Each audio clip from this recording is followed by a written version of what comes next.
There's a story that rarely gets told, a story of pain, silence, and misunderstanding. When we think of victims of abuse, we often forget about an entire group of people who suffer in the shadows. Black boys. Tristan the beginning of May 2014. I was 29 and he was 17. He came into my classroom, he introduced himself, and he asked for my number. We text back and forth for 3.5 weeks. The last week of texting, it was a little bit more flirtatious. On one of the text messages, I explained that I was tired, and then he did reply back, I give good massages, and I said, oh really, that would be nice. I didn't think it was wrong. It never once felt like I was talking to a child. I wasn't thinking, wait a minute, I'm a teacher, because I felt this was all happening outside of school.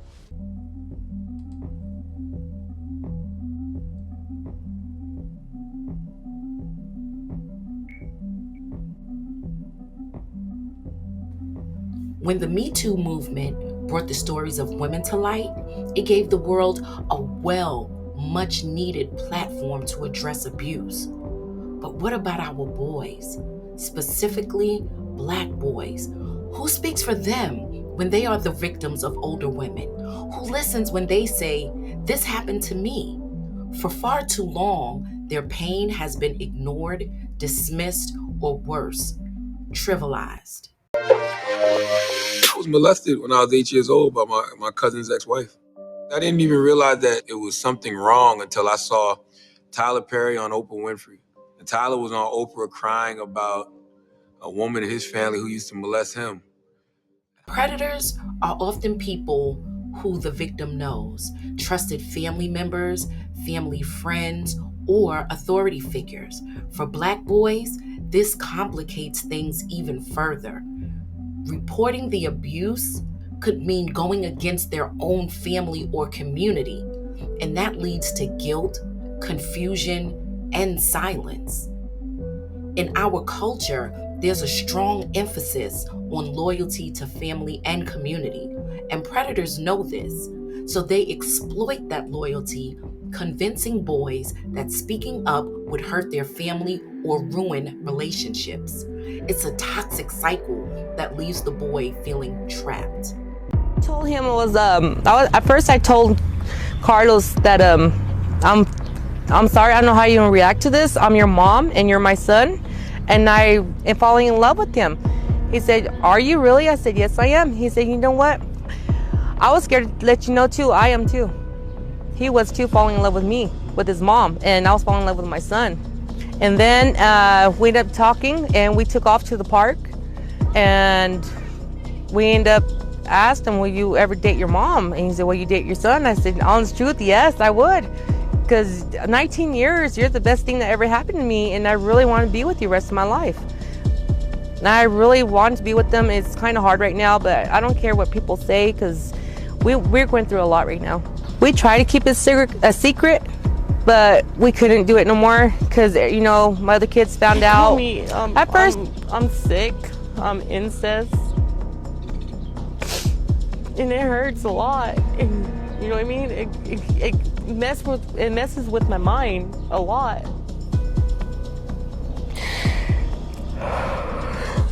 The other moms don't understand. They're not going through what I'm going through. It'd be different if they were. Like I said, I didn't raise them for 19 years. It feels like a new person, and my love like came back like in my life. I've been waiting for all these years. It feels like he's my man. When the victim is a boy, the narrative shifts. Abuse is reframed as a rite of passage, and predators are excused under the guise of it's just a phase. For Black boys, the pressure is even greater.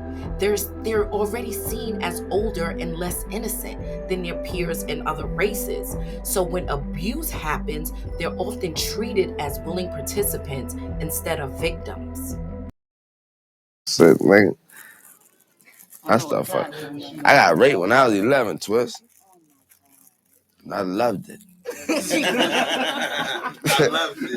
I ain't never pressed charges.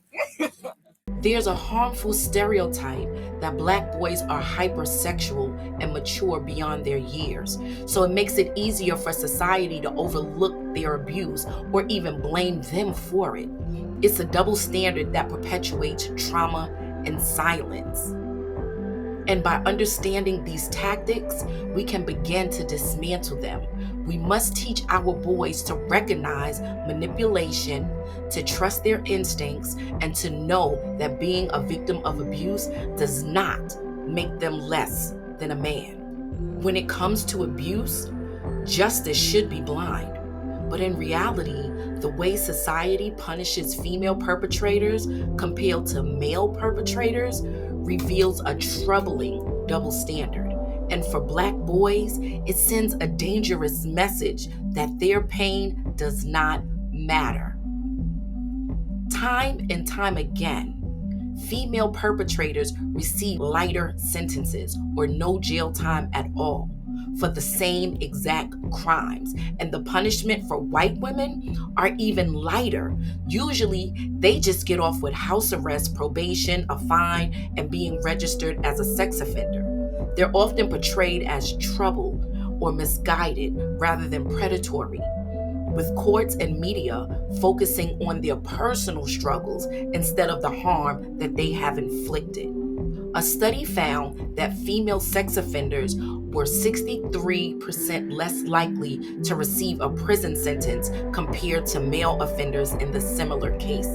The media plays a major role in shaping how society perceives these crimes.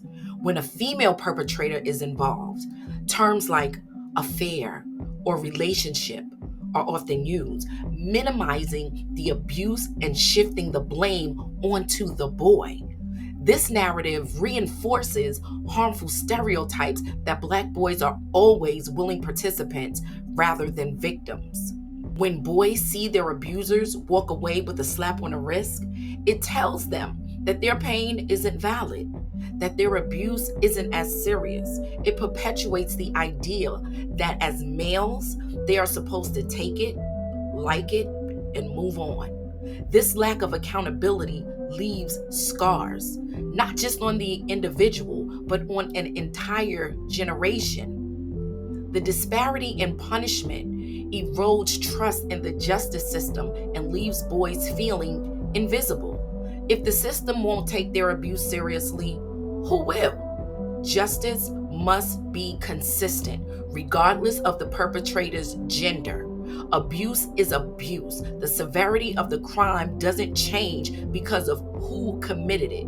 By holding female perpetrators to the same standard as male perpetrators, we send a clear message that the safety and well-being of our Black boys is just as important as anyone else's.